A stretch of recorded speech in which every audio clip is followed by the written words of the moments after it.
Welcome to Sweet Life Beat Life. We hope this video helps. You begin by opening the Wallet app and tapping the plus sign to add a card. This is the only built-in method Apple supports. Explain why. Wallet stores encrypted card tokens for secure payments, so Apple requires the app flow. Once you tap plus, choose credit or debit, then use the camera to scan your card or enter details manually. Make sure your billing address matches the bank record, because mismatches trigger verification delays that will block setup. You now enter the card details and accept the issuer's terms. This step links your card to Apple's secure token system. Explain why.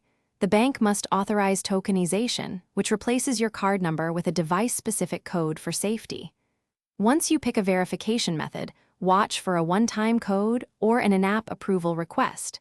If you use SMS, type the code promptly. If the bank app appears, approve the request so Apple can finalize the token exchange.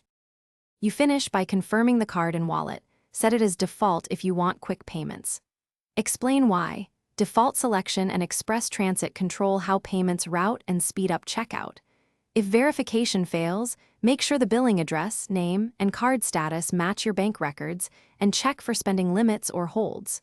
As a troubleshooting tip, restart your iPhone and try verification again, and only contact the bank to lift holds or resend verification when everything else is correct.